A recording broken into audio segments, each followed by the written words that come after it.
मीनू और उसके पापा बैठे सांप सीढ़ी खेल रहे थे। तभी गुस्से में बनिया गोपी स्कूल से लौटता है।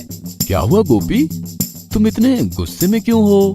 पापा, मैं अभी स्कूल से लौट रहा था, तभी देखा वहाँ 2-3 लड़के बैठे पत्ते खेल रहे थे। मैं देखने लगा, तभी पुलिस ने आकर मेरा कान मरोड़ दिया। तो तुम्हें वहाँ खड़े नहीं होना चाहिए था बेटा। क्यों ना खड़ा रहूं? रास्ते पर खड़े रहने में क्या बुराई है? वही तो पापा, भैया सही कह रहे हैं। चलो मैं भी मान जाऊंगा गोपी सही कह रहा है, अगर तुम दोनों मेरे एक काम कर दो तो। अपनी बात मनवाने के लिए एक क्या हम 10 काम करेंगे, क्यों भैया? करेक्ट। ओके, ये लो, इस पत्थर को लेकर तुम चौक के फुटपाथ पर बैठ जाओ। कोई खरीदार आकर पूछेगा कितने का है तो तुम कीमत मत बताना, सिर्फ 5 उंगली दिखा देना। उससे क्या होगा? उंगली दिखाने के बाद वो जो भी कहे सुनकर आ जाना। और पापा के कहने के मुताबिक दोनों भाई बहन चौक के फुटपाथ पर पत्थर लेकर बैठ जाते हैं।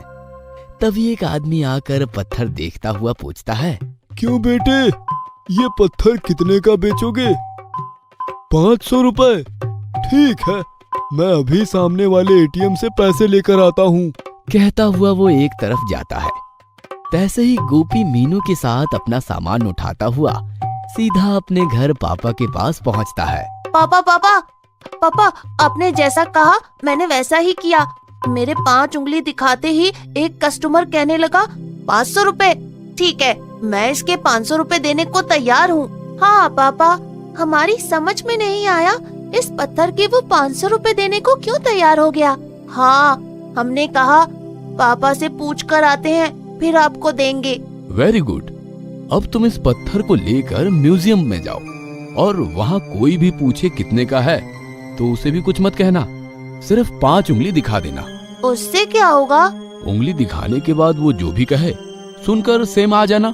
और पापा के कहे मुताबिक दोनों भाई बहन शहर के म्यूजियम में जाते हैं और पत्थर लेकर बैठ जाते हैं। तभी एक पैसे वाली मॉडर्न लेडी आकर पत्थर देखती हुई पूछती है, अरे वाह, ये पत्थर इसे बेचना है, कितने का?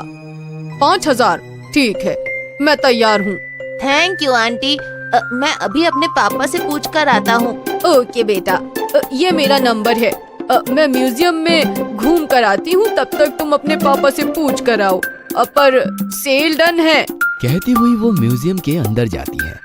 तैसे ही गोपी मीनू के साथ अपना सामान उठाता हुआ सीधा अपने घर पापा के पास पहुँचता है। पापा पापा, आपने जैसा कहा हमने वैसा ही किया। मेरे 5 उंगली दिखाते ही आंटी कहने लगी वो इसके 5000 देने के लिए तैयार है और सौदा डन कर गई। हाँ पापा, हमारी समझ में नहीं आया इस पत्थर के वो 5000 रुपए देने को क्यों तैयार हो गई। हमने उन्हें भी कहा हम पापा से पूछ कर आते हैं। वेरी गुड, अब तुम इस पत्थर को लेकर पूजा प्रार्थना ग्रह स्टोन की दुकान पर जाओ। वहाँ कोई भी पूछे तो सेम 5 उंगली दिखा देना। ओके पापा। और पापा के कहे मुताबिक दोनों भाई बहन शहर की पूजा प्रार्थना ग्रहों के स्टोन वाली दुकान के बाहर पत्थर लेकर बैठ जाते हैं। तभी एक बिजनेसमैन टाइप आदमी वहां आता है और उनके पत्थर को देखता हुआ कहता है, वाह, ये पत्थर, बहुत दिनों से मुझे एक ऐसे ही पत्थर की तलाश थी। बेचना है इसे? कीमत बोलो। 50,000। ओके डन, मैं इसके 50,000 देने को तैयार हूँ। ओके अंकल, पर हमें पापा से पूछने जाना पड़ेगा। हाँ ठीक है, पूछ कर आओ, तब तक मैं बाकी चीजें देख लेता हूँ। कहते हुए वो बाकी के सामान की ओर बढ़ जाता है। तैसे ही ये दोनों अपना सामान उठाकर वहाँ से सीधा पापा के पास पहुँचते हैं। पापा, इस बार तो कमाल ही हो गया। हमारे 5 उंगली दिखाते ही एक आदमी इसके 50,000 देने को तैयार हो गया। समझ में नहीं आया पापा, ऐसा क्यों? तुम्हारी समझ में आया गोपी? नहीं पापा। तुमने कहा था ना, तुम स्कूल से आ रहे थे, वहाँ कुछ बच्चे पत्ते खेल रहे थे, तुम देखने लगे, तभी पुलिस ने आकर तुम्हारा कान मरोड़ दिया।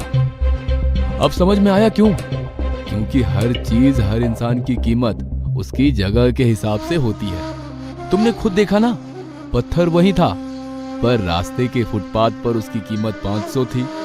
म्यूजियम में वही कीमत 5000 हुआ और ग्रहों के स्टोन की दुकान पर उसी पत्थर की कीमत 50,000 हो गई। समझ गए? समझ गए पापा। इंसान को हमेशा अच्छी जगह और अच्छे लोगों में ही बैठना चाहिए, तभी उनकी सही कीमत और इज्जत होती है।